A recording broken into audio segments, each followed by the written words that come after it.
महाराष्ट्र में राजनीति के उथल पुथल के बीच अब राज्य में मानसून सत्र शुरू होने वाला है।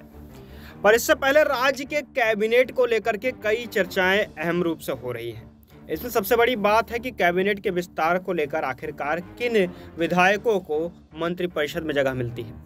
यह भी माना जा रहा है कि राज्य में मानसून सत्र शुरू होने के पहले दिन कैबिनेट विस्तार हो सकता है। इस महीने की शुरुआत में ही एनसीपी का एक धड़ा शिंदे फडणवीस गुट में शामिल हो गया है, जिसे अजित पवार धड़े के रूप में हम लोग जानते हैं। और अब इसके बाद डिप्टी सीएम के रूप में अजित पवार की नियुक्ति के बाद ही महाराष्ट्र में राजनीतिक गतिविधियां कुछ ज़्यादा ही तेज हो गई। 9 नेताओं ने मंत्री पद की शपथ भी ग्रहण कर ली है। इसके साथ ही अब शिंदे गुट और बीजेपी के पाले वाले विधायकों को भी मंत्री बनाए जाने की आशंका नजर आ रही है। वैसे तो शिंदे गुट के विधायक इस बात को लेकर बेचैन है कि उनका नाम कैबिनेट विस्तार में शामिल होगा या नहीं। इसके अलावा शिंदे गुट के कई विधायक ऐसे भी हैं जो पाला बदलने की फिराक में हैं।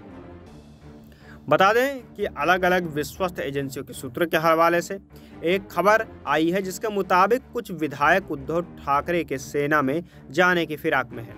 ऐसे में यदि इन विधायकों को मंत्री पद नहीं मिलता है तो बहुत जल्द ही शिंदे गुट छोड़कर उद्धव ठाकरे के पास जा सकते हैं।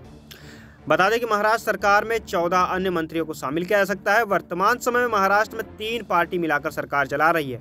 खबर है कि बीजेपी हाई कमान अपने ही कुछ मंत्रियों को और शिंदे गुट के कई मंत्रियों को कामकाज से नाराज है। ऐसे में इन नेताओं की जल्दी छुट्टी हो सकती है।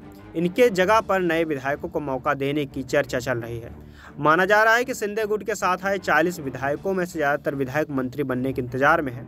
इनमें से कई ऐसे नेता हैं जो उद्धव ठाकरे के कार्यकाल के दौरान मंत्री थे, जिसे ये नेता अपना हक मानकर मंत्री पद पर बैठे रहने की वकालत कर रहे हैं। ऐसे में यदि इन नेताओं को भाव नहीं मिलता है तो जल्द ही सरकार से बगावत कर सकते हैं।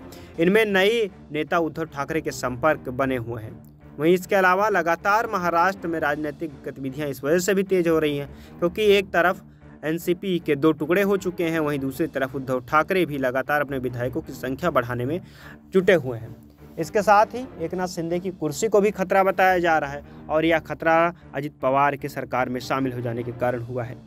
अजित पवार ने उप मुख्यमंत्री पद के शपथ लेने के बाद जब अपने विधायकों की मीटिंग की थी तो उसमें यह बात साफ की थी कि वे 5 बार राज्य के उप मुख्यमंत्री बन चुके हैं और अब ऐसे में उनका अगला लक्ष्य महाराष्ट्र की सत्ता पर बैठना है, यानी कि मुख्यमंत्री की कुर्सी प्राप्त करना है। जाहिर तौर पर इसे सबसे बड़ा रोड़ा एकनाथ शिंदे के रूप में देखा जा रहा है और अजित पवार यह बात अच्छी तरह से जानते हैं कि जब तक एकनाथ शिंदे महाराष्ट्र की कुर्सी पर बैठे हुए हैं तब तक उनका मुख्यमंत्री बनना मुश्किल है।